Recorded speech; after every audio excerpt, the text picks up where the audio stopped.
자, 안녕하세요. 캘리그라피 시간입니다. 자, 지난 시간에 이어서 이번 시간에는 이제 나만의 서체 만들기입니다. 어느 정도 이제 배우고 나면은 개성 있는 나의 서체를 한 번씩 써보는 것도 아마 여러분한테 가장 큰 기대가 될 것 같아요. 그쵸? 자, 그러려면은 이제 기초를 어떻게 변화를 주어야 되는지 기초를 한번 오늘 쭉 배워볼 거예요. 사람은 누구나 여러분도 그렇고 글씨 쓰는 사람이라면 아마 개개인의 다 글씨체가 있을 거예요. 그죠? 자, 캘리그라피 역시 캘리그라피 글씨를 쓰는 선생님들 모든 분들 다 10분이면 10분, 100분이면 100분 다 글씨 서체가 다 달라요.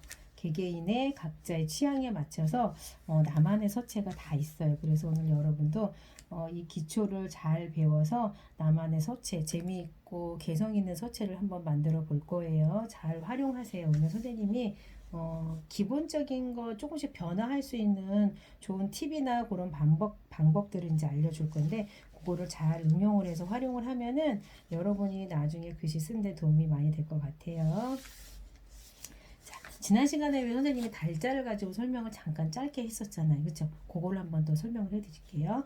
자, 달자라고 하면은 모든 글씨는 자음하고 모음하고 받침하고 이제 그런 글씨들이 다 이렇게 받침 있는 글씨가 있고 없는 글씨도 있고 그래요. 그렇죠? 근데 이제 받침 있는 글씨를 선생님 한번 설명을 해볼게요. 자음, 모음, 받침. 다 분리를 시키면은 디귿, 리을이에요. 그렇죠? 자, 자음. 그 말인즉슨 자음에다 강조, 변화를 주는 거예요.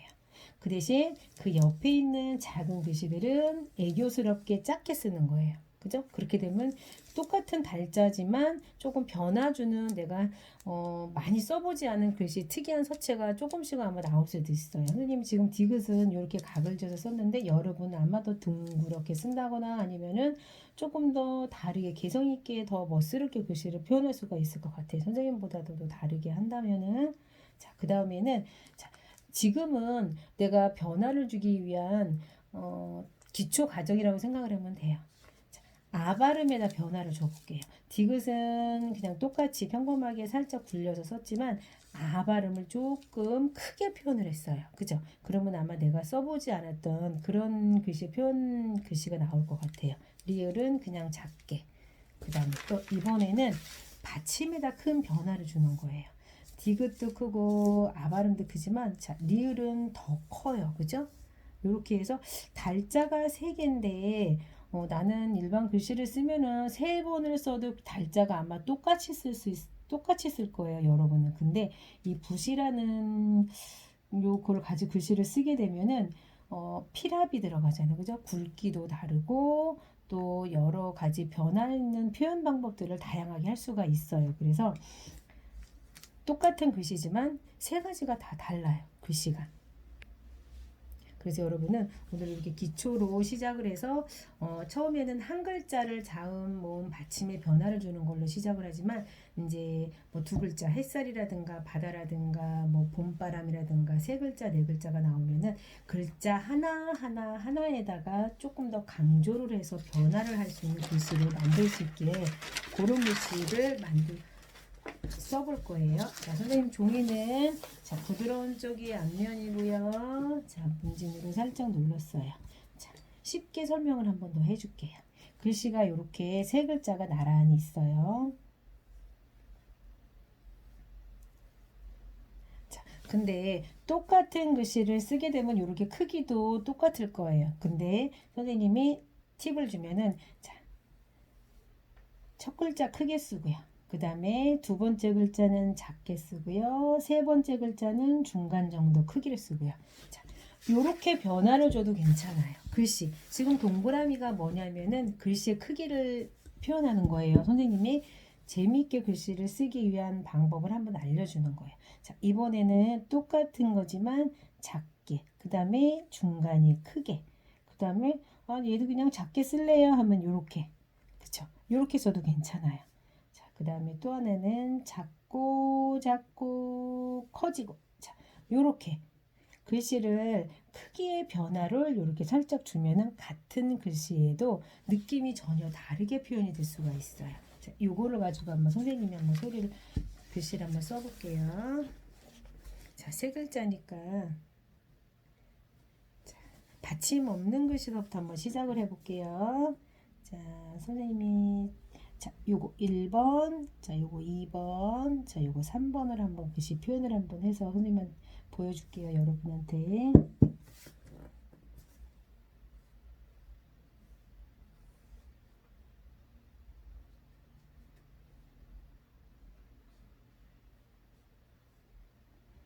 그 다음에 두 번째는 소자는 작게 쓰고요. 자, 그 다음에 선생님 리자를 크게 쓸 거예요. 그 다음에 세자도 작게. 두 번째는 중간에만 크게 썼어요. 그쵸? 자, 그 다음에 마지막에는 자, 소자도 작게 쓰고요. 그 다음에 리자도 작게 쓰고요. 세자만 크게 써볼 거예요. 자, 요렇게. 자, 지금 선생님이 너무 먹물을 많이 썼어요. 그죠? 지금 번지고 있어요. 그럴 때는 어떻게 해요? 자, 깨끗한 화선지를 살짝 눌러주면은 먹물을 의도치 않게 많이 썼을 때 이렇게 눌러주면은 더 이상의 번짐이 막아지는 거예요. 여기만 보여줄게요. 자, 뒤집어서 이렇게 되는 거예요. 처음에 선생님이 했던 거, 자, 첫 번째 글씨를 크게 썼어요. 그죠? 얘가 크게 썼어요. 그죠? 그 다음에 작고 중간. 그 다음에 두 번째는 리자가 크게 써졌어요. 그죠? 그 다음에는 세자가 마지막에는 가장 크게 썼어요. 그죠?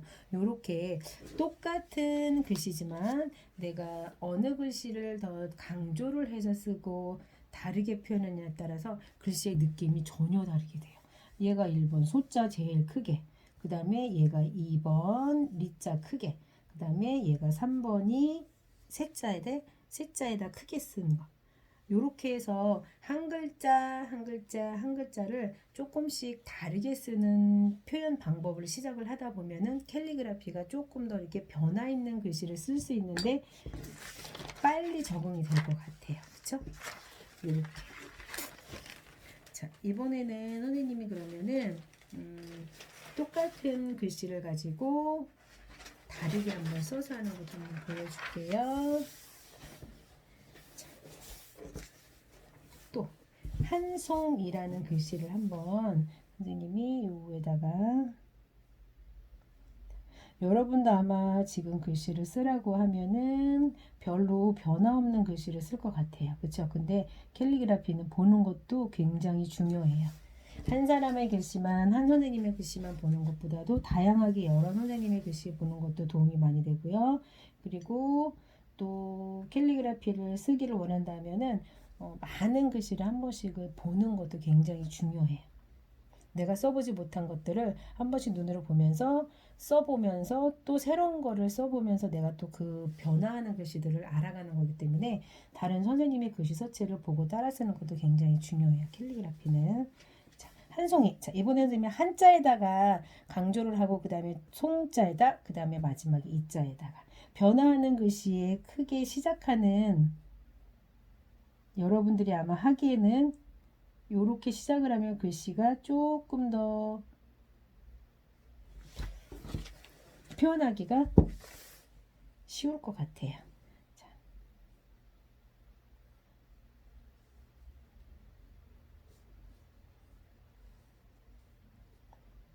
글씨가 크고요. 하나는 작아요. 이상하지 않아요? 라고 묻는 학생들도 있었어요. 근데 캘리그라피는 말 그대로 조금 개성 있는 표현 방법이기 때문에 그런 거에 대해서는 구애를 받지 않아요. 나만의 서체, 독특하게 개성 있게 표현하는 거기 때문에 아마 여러분도 그렇게 쓰고 나면은 아 괜찮네, 아 이렇게 멋스럽게 글씨가 표현이 되는구나 라고 아마 알 수 있을 것 같아요.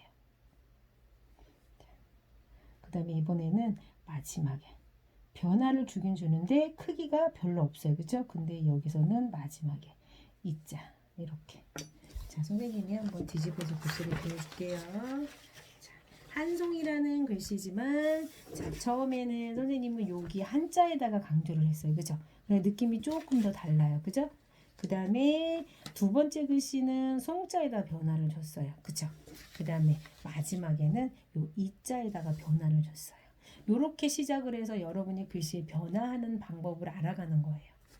이렇게 시작을 하면은 아마 긴 문장도 여러분은 이제 조금씩 띄어쓰기를 하면서 변화를 주는 거를 하면은 쉽게 내서체를 한번 만드는데 도움이 많이 될 것 같아요.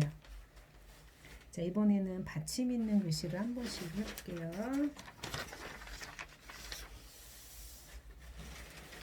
자, 받침 있는 글씨는 여러분이 어떤 거를 변화를 줄까 고민을 많이 할 것 같아요. 근데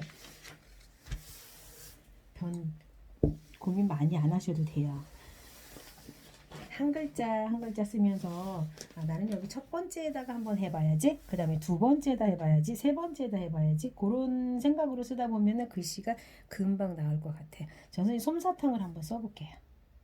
저 선생님은 솜자에다가 크게 변화를 주고 싶어요. 솜, 사. 근데 글씨 느낌도 솜사탕처럼 그런 느낌의 글씨가 나와야 될 것 같아요. 그죠? 그래서 글씨가 크기가 일정하지 않고 살짝 요렇게. 요거 이제 선생님이 글씨 쓰고 난 다음에 보여줄게요. 자, 그 다음에 또 받침 있는 글자만 골라서 한번 써볼게요. 그러면은 골목길을 한번 써볼까요?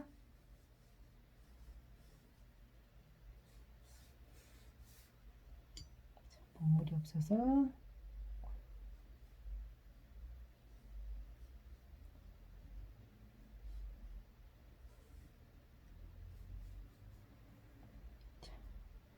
이렇게도 한번 보여줄게요. 지금 선생님이 쓴 글씨들은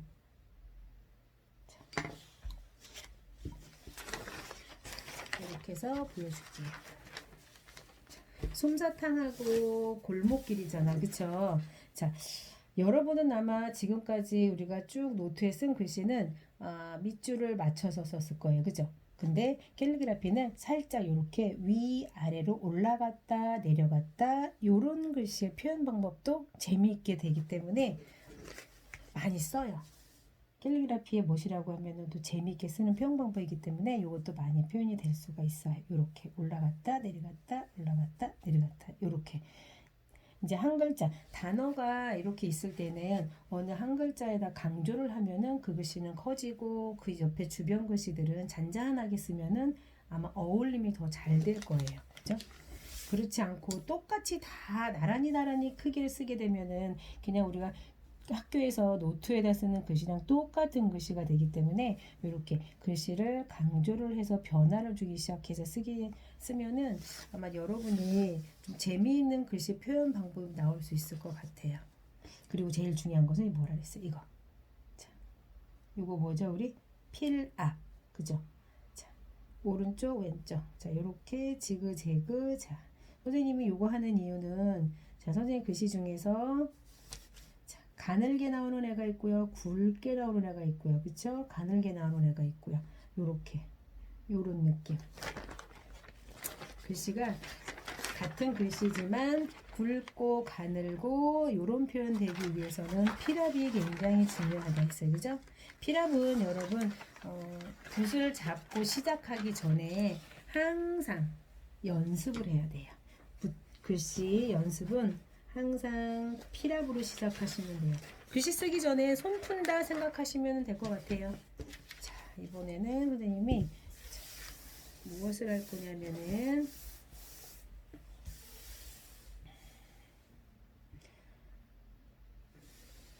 조금 긴 문장을 한 단어를 한번 써보겠어요.